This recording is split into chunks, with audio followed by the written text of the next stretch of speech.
নমস্কার, আমি ইন্দ্রাণী। শুরু করছি আজকে। আলিপুর আদালতে বিচার চলছিল, তদন্ত শেষ করে চার্জশিট দেওয়া হয়েছিল 3 মাসের মাথায়। তারপর আদালতে ট্রায়াল শুরু হয় এবং 18 মাসের মাথায় এক জঘন্য ধর্ষণ আর হত্যার অভিযোগে আসামির ফাঁসির সাজা শোনালেন বিচারপতি। মঙ্গল গ্রহের খবর নয়, এই কলকাতার খবর। তদন্ত চালিয়েছিল কলকাতা পুলিশ।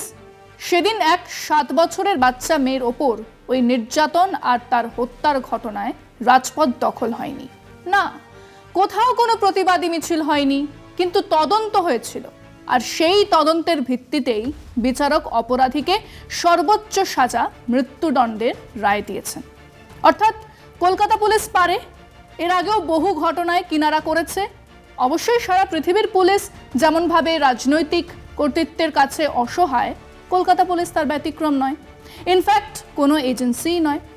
আজ সিবিআই বা ইডি বা ইউনিয়ন গভর্নমেন্টের যে কোনো এজেন্সি যে তাদের পোষা কাকাতুয়া, তা তো কোনো ধারণা নয়, তা বারবার সর্বোচ্চ আদালতের বিচারকেরাও বলেছেন। কাজেই কলকাতা পুলিশ করলে বিলা আর সিবিআই করলে লীলা, এরকম ভাবার কোনো কারণ নেই। আর সেটার উদাহরণও হাতে নাতে। সেই 12 তারিখে আর্জিকর ধর্ষণ আর হত্যা নিয়ে যা যা জানা গিয়েছিল, যে তথ্য বেরিয়ে এসেছিল, আজ পর্যন্ত তার বাইরে কোনো তথ্য সিবিআইয়ের হাতে আসেনি। সেটাই বিষয় আজকে। কলকাতা পুলিশ করলে বিলা আর সিবিআই করলে লীলা। কলকাতা পুলিশের একাংশের বিরুদ্ধে ক্ষোভ দেখিয়ে দিনের পর দিন চলেছে ধর্ণা। রাজ্য পুলিশের হাতে তদন্ত থাকলে তা আদৌ সঠিক দিকে এগোবে কিনা তা নিয়েও প্রশ্নের পাহাড় উঠিয়েছেন একাংশ। অথচ পুলিশ যে তাদের কাজ অত্যন্ত দক্ষতার সঙ্গে করে, তার প্রমাণও অতীতে বহুবার রাজ্যবাসী দেখেছে। যেমন তিলজলা কাণ্ডেও রাজ্য পুলিশের তৎপরতা চোখে পড়ার মতো। আলিপুর আদালতে বিচার চলছিল, তদন্ত শেষ করে চার্জশিট দেওয়া হয়েছিল 3 মাসের মাথায়। তারপর আদালতে ট্রায়াল শুরু হয়। 18 মাসের মাথায় ধর্ষণ এবং খুনের অভিযোগে ফাঁসির সাজা আসামির। এই তিলজলা কাণ্ডে নির্যাতিত 7 বছরের বাচ্চা মেয়ের জন্য বিচার চেয়ে কিন্তু কোনো রাত দখল, কোথাও প্রতিবাদী মিছিল হয়নি। তবুও তদন্ত দ্রুত গতিতে এগিয়ে এই 7 বছরের মেয়েকে বিচার দিয়েছে কলকাতা পুলিশ। তদন্তের ভিত্তিতেই বিচারক অপরাধীকে সর্বোচ্চ সাজা মৃত্যুদণ্ডের রায় দিয়েছেন। তবে যেন কোনো পুলিশই রাজনৈতিক প্রভাবের কাছে অসহায়। কলকাতা পুলিশও ব্যতিক্রম নয়, কোনো এজেন্সিই নয়। তবু একাংশের কাছে কেন্দ্রীয় এজেন্সি বেশি ভরসার জায়গা। যদিও পুরনো সব মামলায় এজেন্সিদের তদন্তের গতি প্রকৃতি নিয়ে বারবার প্রশ্ন উঠেছে। 26শে মার্চ তিলজলা এলাকাতে একটি 7 বছরের মেয়ের হারিয়ে যাবার খবর আসে। এলাকাতে মানুষজন জড়ো হয়। মেয়েটি বাড়ির নোংরা আবর্জনা বাড়ির বাইরে ফেলে সামনের একটা দোকান থেকে দুধ আনতে গিয়েছিল, তারপর আর ফেরেনি। রেল লাইন অবরোধ শুরু হয়, পুলিশি নিষ্ক্রিয়তার অভিযোগ ওঠে। পুলিশ এসে সিসিটিভির সাহায্য নিয়ে এক বাড়ির 4 তলা থেকে মেয়েটির ক্ষতবিক্ষত দেহ উদ্ধার করে। সারা দেহে 26টা আঘাতের চিহ্ন ছিল। কলকাতা পুলিশ সেদিনেই অলোক কুমার সাউকে গ্রেফতার করে। সেদিনে সাব ইন্সপেক্টর ছিলেন মধুসূদন সরকার। চার্জশিট দেওয়া হয় 16 জুনে, মানে 3 মাসের মাথায়। আদালতের সামনে চার্জ ফ্রেম করা হয় 24শে জুলাই। 45 জন সাক্ষীকে আনা হয়। তাদের সাক্ষ্য আর সেই জায়গা থেকে পাওয়া প্রমাণের ওপর দাঁড়িয়ে 18 মাসের মাথায় গতকাল বিচারক রায় দিলেন। হ্যাঁ, কেবল এটাই নয়, বহু ক্ষেত্রেই কলকাতা পুলিশ অত্যন্ত দক্ষতার সঙ্গেই তদন্ত করে দোষীদের ধরেছে, প্রমাণ জোগাড় করেছে। আদালতে তাদের শাস্তিও হয়েছে। সব ক্ষেত্রে না, কখনোই নয়। রাজনৈতিক চাপ, বিরাট প্রভাবশালীদের চাপ তাদের ওপরে থাকে, আছেও। এ জামানাতে আছে, আগের জামানাতেও ছিল। শাসক পুলিশ আমলাদের ব্যবহার করতে চায়।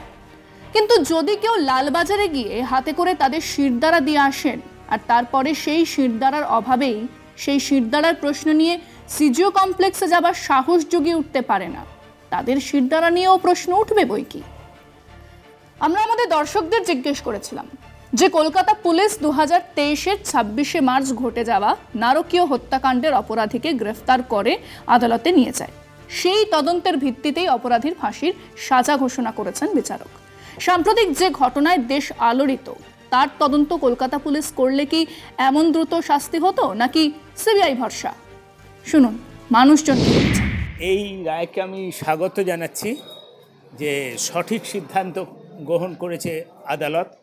আর আমি এটিও নিশ্চিত যে কলকাতা পুলিশ যদি এই তিলোত্তমা হত্যাকাণ্ডের ব্যাপারে তদন্ত করত, সেক্ষেত্রেও সঠিক তদন্ত হতো, সিবিআইয়ের দরকার ছিল না। হ্যাঁ, কলকাতা পুলিশ যদি তদন্ত করতো বিচার অবশ্যই পেত, কারণ কলকাতা পুলিশেও কিছু বড় অফিসার আছে। আমরা দময়ন্তী সেন ম্যাডামকে দেখেছি, বা নজরুল ইসলামকে দেখেছি। কলকাতা পুলিশে অনেক বড় বড় দুটো অফিসাররা আছে যারা ঠিকঠাক তদন্ত করতে পারে। যদি ঠিকঠাক তদন্ত করবার জন্য সেই অফিসারদের উপর ভরসা রাখা যায়, অবশ্যই তাহলে তিলোত্তমা অবশ্যই সুবিচার পাবে। 2023-এর ঘটনায় ফাঁসি হয়েছে, এটা ফাঁসির অর্ডার দিয়ে যারা লোয়ার কোর্ট, এখন এই ফাঁসি হতে অনেক সময় লাগবে। এই মুহূর্তে ওটা নিয়ে কথা বলছি না, কিন্তু তার মানে এই নয় যে 9ই অগস্টের যে ঘটনা তার ফাঁসি কলকাতা পুলিশ দিতে পারত, কারণ কলকাতা পুলিশ নিজেই ব্যস্ত আছে পুরো তদন্তটাকে ধামাচাপা দেওয়ার জন্য। এই কারণে ফরেন্সিক রিপোর্ট থেকে শুরু করে সব জায়গায় তদন্তকারীরা যারা সিবিআই আছে, সিবিআই বিশ্বাস প্রকাশ করেছে। না, আমি বিশ্বাস করি না যে কলকাতা পুলিশ পারতেন। যদি পারতেনই, দেখতে পাচ্ছি তো যে ওসি গ্রেপ্তার হয়েছে, ওসিকে তারা সিবিআই গ্রেপ্তার করলো কেন? যেখানে কলকাতা পুলিশের ওসি গ্রেপ্তার হয়, পুলিশ কমিশনারের বিরুদ্ধে এত মানুষের অভিযোগ, বিশ্বাস করি না কলকাতা পুলিশ ন্যায় বিচার দিতে পারত। কলকাতা পুলিশের কে আগে স্কটল্যান্ডে পুলিশের সঙ্গে তুলনা করা হতো। কলকাতা পুলিশের এমনি বহু উদাহরণ আছে যে তারা প্রকৃত আসামিকে খুঁজে এবং কোর্টে যথাযথ প্রমাণ দিয়ে সেখানে ফাঁসিও হয়েছে, এমনি প্রমাণ আছে। সুবিচার করেছে এর আগে। আর এখন তিলোত্তমার ব্যাপারে কলকাতা পুলিশের হাতে থাকলে আমার মনে হয় একটু সময় লাগতো, কিন্তু করতে পারত। আর সিবিআই নিশ্চয়ই করছে অনেক রকমভাবে চেষ্টা করে, তবে সিবিআইয়ের ট্র্যাক রেকর্ড তো খুব একটা পাইনি। ওয়েস্ট বেঙ্গলে অন্য কোনো স্টেটে কী করেছে, হয়তো বা করেছে, পজিটিভ রেজাল্ট পেয়েছে, কিন্তু আমাদের এখানে ওয়েস্ট বেঙ্গলে সেই অর্থে কোনো ওই হয়নি। কলকাতা পুলিশ নিজের যে সুনাম এবং ঐতিহ্য, সেটা রাজনৈতিক চাপে তার সেই ঐতিহ্য ও সুনাম আজকে ধুলণ্ঠিত হয়ে গেছে। এখনও পর্যন্ত তো আমাদের বাংলায় অনেক তদন্ত হলো, নোবেল চুরি থেকে শুরু করে সারদা নারদা, এত কেলেঙ্কারির এত তদন্ত করছে, কোথাও তো রেজাল্ট কিছু পেলাম না।